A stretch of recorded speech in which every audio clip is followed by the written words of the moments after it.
Welcome back to the Deep Dive, where we take your complex sources, cut through the noise, and, well, deliver the strategic insights you need. And today we're discussing a modern business reality, I think. Which is? In a world of, accelerating disruption, simply standing still means you're actually falling backward. Right. Growth is mandatory. It's not optional anymore. Not at all. And while ambitious organizations, they plan for growth, they take calculated risks, the market volatility we've seen has really exposed a weakness in the traditional model. You're talking about M&A, mergers and acquisitions. Exactly. Everyone knows M&A delivers instant market share, but that permanent, rigid structure, it can become a liability and fast when the market shifts. Right. So if the full commitment of M&A is too high and just growing internally organically is way too slow, Yeah, you need some potent shortcuts. you do. And that's our mission for this deep dive. We're going to unpack the spectrum of these increasingly popular, flexible, and importantly, non-permanent alternatives. We're talking alliances, joint ventures, franchising, and licensing. We'll dig into their structure, the risks, and the strategic advantage they could offer you. But maybe let's just briefly frame that traditional foundation first, just for context. Good idea. So we have internal growth. Right, funded by retained profits. It's essential for showing shareholders you know what you're doing. And then there's M&A, which gives you that speed and scale. But the key takeaway for both of those is permanence. M&A permanently changes your company's structure, and it risks worsening performance if that integration fails. So for a fast-moving organization today, the real goal is finding that sweet spot. You want the speed of external growth. But without having to permanently change the company's internal DNA. And that's where these partnering arrangements come in. Exactly. They are designed for mutually beneficial, often temporary collaboration between businesses that complement each other. They let you share risk, resources, and knowledge for a defined period. And that's the fundamental distinction from a permanent acquisition. That's it. Okay, let's unpack this. Let's start with strategic alliances. We need to be very clear on the legal footing here because I feel like this is where confusion with joint ventures begins. It absolutely is. A strategic alliance is a legally binding agreement between two or more completely independent businesses. Okay, legally binding. Yes. They cooperate on manufacturing or R&D or service delivery for certain markets, but, and this is the key, they do this without creating a new legal entity. So they remain two separate independent firms working under a contract. That's it. It's cooperation built on a robust contract. I see.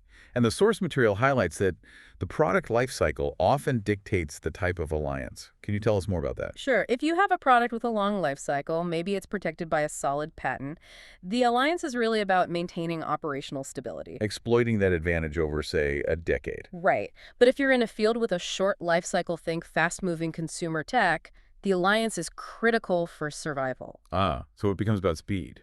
It's all about speed. It accelerates R&D, you pool research knowledge, you share development costs, just to keep pace with the market. So in one case, it's a partnership for stability, and in the other, it's for pure agility and acceleration. Precisely. From a business perspective, then, why shouldn't a small firm just, stick to alliances forever? They sound like all reward and low risk because you stay independent. That's a crucial question. You do gain market presence, economies of scale, but that legal stability is also the inherent weakness. An alliance, fundamentally, is just a contract. And contracts can be broken. Or disputed. If one partner doesn't pull their weight or fails to commit the resources they promised, the partnership can collapse very quickly. Leading to costly legal battles and disintegration. Right. There's no shared governance or protective new structure to weather those internal storms. That makes the risk very clear. The partnership is only as strong as the current contractual commitment. But when an alliance works, it unlocks massive scale, like the One World Alliance you see in airlines. It's the perfect case study. You have major carriers like British Airways and Japan Airlines. So how does that work for the customer? Because the airlines share resources, booking systems, lounge access, British Airways can effectively offer its customers flights between, say, Sydney and Seoul. On routes they don't even fly themselves. Exactly. They use Japan Airlines for that leg. So BA gets instant global reach and a seamless customer experience with zero capital investment in new planes for those routes. It's pure leveraging. You're just tapping into a partner's existing infrastructure. You are. But maintaining quality standards across completely independent companies. Yeah.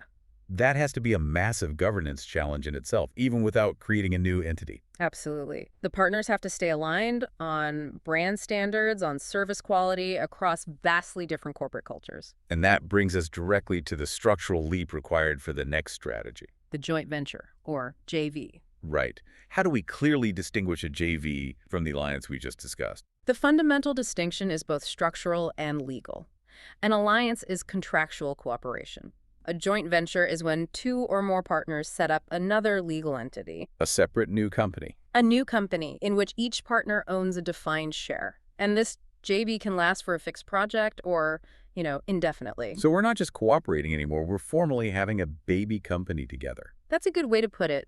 If I'm a business leader, this sounds like instant exposure to all sorts of new legal, regulatory, and tax complexity. The complexity skyrockets.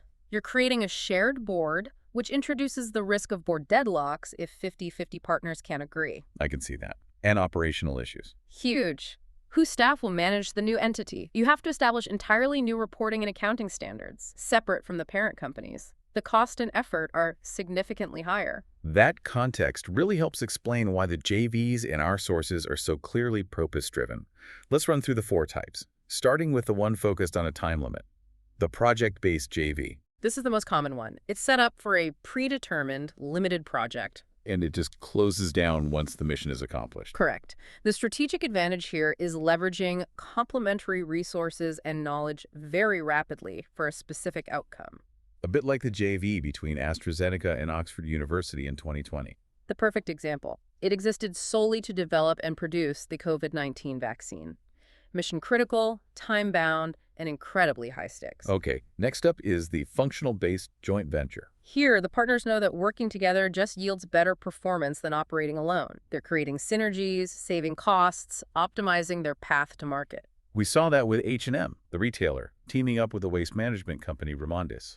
A great case. H&M needed a better way to handle used clothing returns, and Remondis had the recycling expertise. So the JV improves H&M's environmental image, and it generates revenue for the waste company. A clean mutual synergy. Exactly.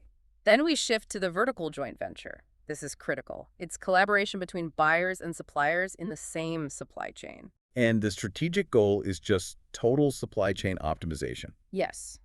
Reducing cost, improving coordination, and crucially, securing supply. This strategy has become so important since the global supply chain crisis a few years ago. Securing components is now a huge strategic advantage. Precisely. Look at the collaboration between Honda and the battery division of LG Energy Solutions. To make batteries for Honda's electric vehicle. It's not just about saving money. It's about controlling and guaranteeing the supply of the most expensive mission-critical component in their new fleet. It mitigates massive risk. And finally, the horizontal joint venture. This is where organizations in the same industry, sometimes even competitors, pool resources. Usually for a technological or competitive edge, a great example is Polaris, the all-terrain vehicle company, partnering with Zero Motorcycles, an electric motorbike developer. Polaris wanted to upgrade their electric offering from, old lead-acid batteries? They did, and instead of spending years developing the tech internally, they used the JV to integrate Zero's advanced electric powertrain into their off-road vehicles. An instant technological leapfrog. That's what it was. So JVs offer incredible power, whether it's meeting a project deadline or securing a supply chain. But based on the shared governance, the cultural clashes, I can see why they're so high risk. They are bespoke, high stakes, and they demand an enormous amount of operational trust. And that brings us to the next model, which operates almost at the opposite end of the spectrum when it comes to control. Franchising. Right, shifting gears now to a model that succeeds precisely because of its high degree of standardization and control. Franchising is a commercial agreement where the franchisor lets a franchise trade using their brand, their proven business model, and their assets. It's a powerful, lucrative model. It allows the franchisor to get rapid market penetration. But here is the most powerful statistic in the sources. Research indicates that 97% of franchise-run businesses in the UK are profitable. 97%. That's astounding. We can't just rush past that. Why is the profitability rate so dramatically high compared to, say, an independent startup? That success rate is a direct outcome of the control we were just talking about. The control that's a risk in JVs is the main asset in franchising. How so? The franchisee isn't just buying a contract, they are buying a highly optimized, proven business system. All the variables that typically kill a new business brand recognition, supply chain, procedures, training. They've all been figured out and standardized by the franchisor. Exactly. They've been eliminated. So for the franchisee, the advantages are immediate brand recognition. They get to skip that expensive brand building phase and instant business assistance. They get crucial support, advice, and training from day one. And for the franchisor, the primary driver is low-cost growth. Right. Growth always requires capital. In this arrangement, the franchisee provides the capital to set up and run the operation. So the franchisor grows much faster and with lower risk than if they were funding every location themselves. Think of the massive footprint of McDonald's or Starbucks. It's largely built on this model. But the standardization that guarantees that 97% success rate, that's also the core of the conflict, isn't it? Absolutely. The very procedures that protect the brand also constrain the local franchisee. The franchisee is the one who understands the local market, who sees opportunities. But they lack the strategic agility to exploit them because they have to comply with the franchisor's rigid rules. They have to adhere to existing operations, standards, even specific opening hours. And they're forced to use approved, often expensive, suppliers and products to ensure that brand consistency. They surrender strategic control completely. And let's not overlook the financial hurdle, the initial capital outlay to buy into the franchise, including that fee for brand access. It can easily be more than the cost of opening an entirely independent business. That fee is the explicit trade-off for the promise of high profitability and minimized risk. It's a complete exchange. You trade your independence for standardization and operational certainty. Okay, so let's look at our final model, which is often confused with franchising, but offers far less support. The key distinction from franchising seems to be scope and support. Yes. Licensing has a much narrower focus. It's often limited to manufacturing rights, distribution rights, or maybe a piece of technology. And crucially, the licensor does not provide the ongoing training, the management procedures, or the support structure you get in franchising. Which, of course, makes it cheaper and simpler for both parties. So define licensing for us. What is the fundamental transaction? It's a formal agreement. It grants a licensee the right to manufacture, distribute, sell, or use a specific product, brand, or technology. That's owned by the licensor. For a limited time, in return for a fee or a royalty. The most effective global example of this has to be Coca-Cola. They are everywhere, but they don't own all the plants. Not even close. Coca-Cola uses extensive licensing agreements all over the world for the local manufacturing and distribution of its drinks. And the efficiency of the model is that the products are produced and packaged identically everywhere. So you get global brand consistency. Customers are typically completely unaware they're buying from a local licensee. This lets Coca-Cola penetrate countless markets without the regulatory or capital burden of building and running every single facility themselves. Exactly. So what's the main strategic risk here for the licensee, especially since there's no ongoing support? The limited duration of the agreement is the major drawback, Oh. particularly if the licensed product proves to be highly successful and marketable.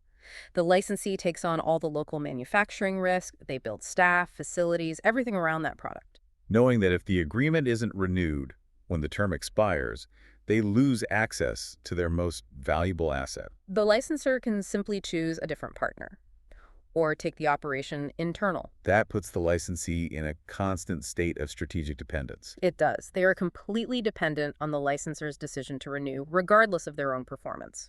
So what does this entire spectrum mean for you, the listener? We've seen the traditional permanent growth paths exist, but the flexibility and commercial benefits of collaboration. From the contractual alliance, through the shared governance of a JV, to the high-control franchise, and the limited scope license. They all offer potent and rapid shortcuts to market presence and capability. The overall implication here is that these partnering arrangements are fundamentally reshaping industry structure. How so? They enable organizations to acquire specific resources or technology or market share quickly without the debilitating commitment of a full acquisition.